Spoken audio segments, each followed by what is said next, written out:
आप सब पर सलाम थी, मैं यासिर रशीद हूं और आप मेरा वीलॉग देख रहे हैं। नाज़रीन, अडयाला जेल से बानी पीटीआई इमरान खान ने एक पैगाम भिजवाया और इमरान खान ने कहा है कि सबसे पहले हम जंग लड़ेंगे, वो जंग जो हमारी जो नशिस्तें बनती थीं और उन नशिस्तों को हमसे छीन लिया गया, उसके नतायज सब चैलेंज किए जाएंगे। और उन्होंने एक तौजी बयान की है, उस तौजी से पूरा सिस्टम समझ में आता है। उन्होंने कहा था कि आपको मालूम है कि हम ब्यूरोक्रेसी से आरोज लेने के मुखालिफ क्यों थे। यह मौजूदा सूरत हाल है कि जिसके अंदर वो बात सच साबित हुई है कि आरोज क्यों लिए गए और उसके नतायज क्या रहे हैं और किस तरीके से भुगतना पड़े हैं, जिसकी मैं कुछ चीजें आपके सामने रखूंगा। और अगर उसके कोई हकायक चाहे तो बाकायदा प्रूफ में, मनाजिर के अंदर, वीडियोस के अंदर वो मैं प्रूफ देने को भी तैयार हूं। वो बात क्या है? सबसे पहले बात यह है कि जब ब्यूरोक्रेसी से आपने आरोज लिए तो किसी भी एसी और डीसी तो को जो अहकामात भिजवाए गए, उसी अहकामात की रोशनी के अंदर मुख्तलिफ नताइज तब्दील कर दिए गए। और नताइज तब्दील करने पे जो दबाव उन्हें बर्दाश्त करना पड़ा है, बेशतर जगहों पे आपने ये सुना होगा कि किसी ने इस्तीफा दे दिया, किसी की ट्रांसफर पोस्टिंग हो गई, कोई अगले दिन बीमार पड़ गया, रुखसत पे चला गया और आरओ तब्दील हो गया, किसी ने दफ्तर से पोलिंग एजेंट्स को बाहर निकाल दिया, कोई दो दो दिन दफ्तर में ही वापस ना आया कि जब नताइज को चैलेंज करने के लिए उम्मीदवार मैदान के अंदर मौजूद थे। तो यहां से यह बात तो सच साबित हुई कि अगर यही आरोज अदलिया से लिए गए होते, अगर अदलिया के लोग इस इलेक्शन को करवा रहे होते, ये एमएनएज, एमपीएज, ब्यूरोक्रेसी उनको ना जान रही होती, ये उम्मीदवार उनको ना जान रहे होते, तो उनके ऊपर इस हद तक दबाव ना होना था और ना इस हद तक मैनिपुलेशन देखने में आनी थी। तो इससे यह बात तो सच साबित हुई है कि पाकिस्तान तहरीके इंसाफ का जो मौकिफ था आरोज अदलिया से लेने का और ब्यूरोक्रेसी से ना लेने का, वो मौकिफ सच साबित हुआ है। अब यहां पे बात करते हैं कि मेरे पास इस जिमन में हकायक क्या है। अब तक मैं हकायक रेहाना डार साहिबा वाले, नवाज शरीफ साहब के हल्के के, ऑन चौधरी साहब के हल्के के, कैसरा इलाही साहिबा के हल्के के, ये इसके हकायक आप तक पहुंचा चुका हूं कि वहां पर क्या कुछ हुआ। यह है NA 252 कोयटा का, लौरा लाई शहर है बलोचिस्तान का। वहां से सरदार बाबर मूसा खेल थे और आज के दिन पाकिस्तान तहरीक इंसाफ के कारकुनान की जानिब से बड़ी तादाद के अंदर लौरालाई शहर में बाकायदा तौर पे मुजाहिरा हुआ है, एक रैली निकाली गई है और उस रैली निकालने के नतीजे में कहा गया है कि हमें हमारा हक वापस दो, जो हमने वोट दिए थे उन्हीं वोटों के नतायज जारी करो, किसी की मंशा के ऊपर नतायज ना जारी करो। एक हल्का जिसके तमाम उम्मीदवार आरओ ऑफिस के अंदर मौजूद, जब आरओ पर्चा उठा के और नताइज का ऐलान कर रहे थे, नताइज का ऐलान करते करते जब वो पाकिस्तान मुस्लिम लीग नून के उम्मीदवार के ऊपर पहुंचे, ये फुटेज के अंदर बाकायदा रिकॉर्ड मौजूद है। जब वो पाकिस्तान मुस्लिम लीग नून के उम्मीदवार पे पहुंचे और उन्होंने उनके नताइज का ऐलान किया, तो जब नून लीग के उम्मीदवार ने देखा कि मेरे वोट तो बहुत कम है, तो उन्होंने कहा जी कि आपको एक मैसेज आया हुआ है। उन्होंने कहा जी किसका मैसेज? उन्होंने कहा जी कोयटा से आपको एक मैसेज आया हुआ है, फोन भी आया था और फोन आपको कर रहे थे। तो वो आगे बादशाह आदमी था, उसने कहा जी मेरे मोबाइल पे तो व्हाट्सएप चल ही नहीं रहा। तो इसलिए उन्होंने कहा जी बैठे और नताज सुने। यानी बाकायदा तौर पे आरओ के ऑफिस में बैठ के कहा गया कि फलां साहब ने आपको फोन किया होगा।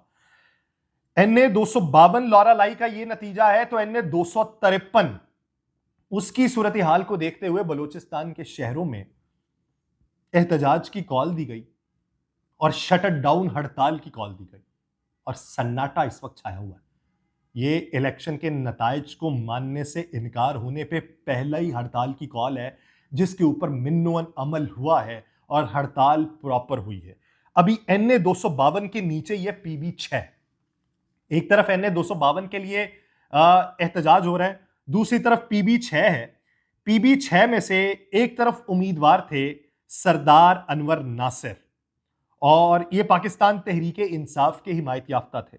दूसरी तरफ से उम्मीदवार थे सरदार मसूद लूनी, जो पाकिस्तान मुस्लिम लीग नून के उम्मीदवार थे।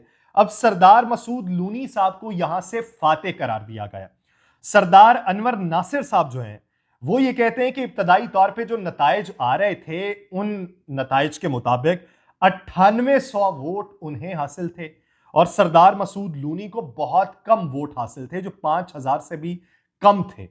तो सरदार अनवर नासिर साहब ये क्लेम करते हैं कि 2500 वोट मेरा गायब किया गया है और सरदार मसूद लूनी को यहां से जितवाया गया। अब इसके शवाहिद क्या है? इल्जाम तो कोई भी लगा सकता है। इल्जाम लगाने को मैं इल्जाम लगा दूं कि फैसलाबाद के अंदर से तमाम पाकिस्तान मुस्लिम लीग नून जीती हुई थी, लेकिन उसके हकायक भी तो कुछ मौजूद होने चाहिए।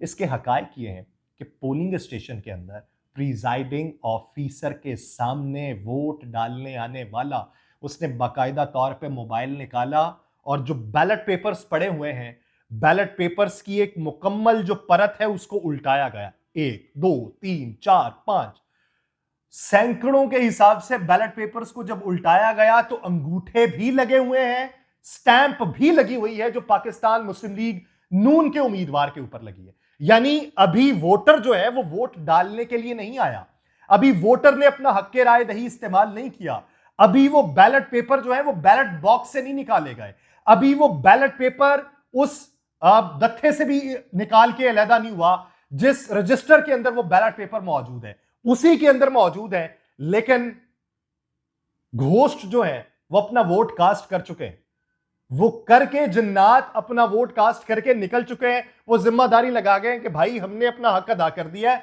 हमने वोट कास्ट कर लिया था, अब इससे ज्यादा हमें जहमत ना देना, इसे खुद ही उखाड़ो और बैलेट बॉक्स के अंदर डाल दो। वहां पे ये नताइज हैं, जो लोग वहां पे सरापा एहतजाज है, बुजुर्ग वहां पे मौजूद थे और उन्होंने कहा हम वोट कास्ट करने आए हुए हैं, तो उन्होंने कहा जी कि आपका वोट कास्ट हो चुका, ये देखें आपने वोट कास्ट कर लिया हुआ। इस तरह की रैगिंग हुई है जिसके बाकायदा तौर पे शवाहिद मौजूद है। अब ये सारी चीजें देखते हुए भी क्या हकाइक से इनकारी हुआ जा सकता है? क्या इस तरीके से पाकिस्तान मुस्लिम लीग नून मैंडेट हासिल करना चाहती है? क्या इस तरीके से आप अवाम की बद्दुआएं लेना चाहते हैं? क्या इस तरीके से आप अवाम की बेहतरी के फैसले करेंगे? जब आप अवाम के मैंडेट से ही नहीं आए, जब अवाम ने आपको मुंतखब ही नहीं किया, तो फिर अवाम की बेहतरी के लिए आप क्या फैसला करेंगे? जब आपको यह मालूम होगा, मैं मिसाल देता हूं कि मुझे यह मालूम है कि मुझे अवाम ने मुंतखब नहीं किया, मुझे यह मालूम है कि अवाम ने मेरे लिए वोट कास्ट नहीं किया, किसी और के लिए किया, तो क्या मेरे दिल में यह होगा कि मैं अवाम के लिए काम करूं? मैं तो उसके लिए काम करूंगा जिसने मुझे जितवाने में किरदार अदा किया, मैं तो उसकी फटी के भुगतता रहूंगा। मैं अवाम के लिए क्या करूंगा? और अवाम फिर मारे मारे फिरते रहेंगे। वो अवाम का जो एतकाद उठ चुका है, जो वोट डालना चाहते हैं, वो किस सतह पे जाके अपने एतकाद को बहाल करेंगे और किस तरीके से मुल्क की बेहतरी के लिए अपना कोई किरदार अदा कर पाएंगे? ये पाकिस्तान की मौजूदा सूरत हाल है कि एक तरफ इस्लामाबाद की अगर सूरत हाल पे बात करें तो अवामी पार्टी वर्कर है, जिसके इस्लामाबाद में उम्मीदवार थे शुएब शाहीन के हलके से। उन्होंने ये कहा है कि फॉर्म 45 के मुताबिक शुएब शाहीन जो है वो अक्सरियत से जीते हुए हैं, लेकिन फॉर्म 47 में पाकिस्तान मुस्लिम लीग नून के उम्मीदवार को जितवाया गया है। वो उम्मीदवार अपना रोना नहीं रो रहा, वो उम्मीदवार ये रोना रो रहा है कि मैं तो गया ही हूं, ये जो जीता हुआ है ये भी नहीं जीता हुआ, जीता तो कोई और है जिसके नाम का ना 45 ना फॉर्म 47 जारी हुआ, ना फॉर्म 49 जारी हुआ। ये तीनों हलकों के इस्लामाबाद के नताइज इलेक्शन कमीशन इसके बावजूद भी जारी कर चुका है, जिसमें पीटीआई के हिमायत याफ्ता किसी उम्मीदवार को जितवाया नहीं गया। तो अब इस ज़मन के अंदर अडयाला में बैठे हुए ने क्या फैसला किया? अडयाला में बैठे हुए ने यह कहा है कि मेरी किसी एहलकार के साथ मुलाकात नहीं हुई। अब वो बातें जो उनकी बनी गाला में मुंतकली के हवाले से चल रही थी, इस ज़मन के अंदर उन्होंने ये पैगाम दिया है कि मैं बनी गाला मुंतकिल नहीं हो रहा। हाँ, बुशरा बीबी भी बनी गाला नहीं रहेंगी, वो भी अडयाला जेल के अंदर आएंगी। इस तरह का ज़र्फ, इस तरह की हिम्मत, जिसकी फिर दाद दुश्मन मुल्क का मीडिया भी दे रहा हो कि सियासत सीखनी है, जिंदगी के गुर सीखने हैं, तो दुनिया के तमाम सियासतदानों और अफराद को इमरान खान से सीखना चाहिए कि जो जेल के अंदर बैठकर भी इतना बाहिम्मत है कि उसने अवाम को जीने का सलीका सिखाया है और अपना हक मांगने का सलीका बताया है। तो इस ज़मन के अंदर इमरान खान साहब ये कहते हैं कि मैं अडयाला से बाहर नहीं आ रहा, बनी गाला नहीं जा रहा, यहीं रहूंगा, अपना हक यहीं पे बैठ के मांगूंगा जब तक तमाम मुकद्दमात जो हैं वो मुझसे ख़त्म नहीं हो जाते। लेकिन इंतखाबात के बाद एक हैरत अंगेज़ बात ये हुई है कि इमरान खान और शाह महमूद कुरैशी साहब की कोई मुलाकात नहीं हो पाई, वो मुलाकात करने नहीं दी गई और उसके लिए एक मुकम्मल हिकमत अमली मरबूत तरीके से तरतीब दी गई थी कि इनकी मुलाकात ना हो ताकि आइडियोलॉजी हुकूमत बनाने के लिए, बाहर पैगामात पहुंचाने के लिए दोनों की मुख्तलिफ रहे और ये दोनों उस मुशावरत का हिस्सा ना बन सकें, कोई एक बने कोई दूसरा ना बने।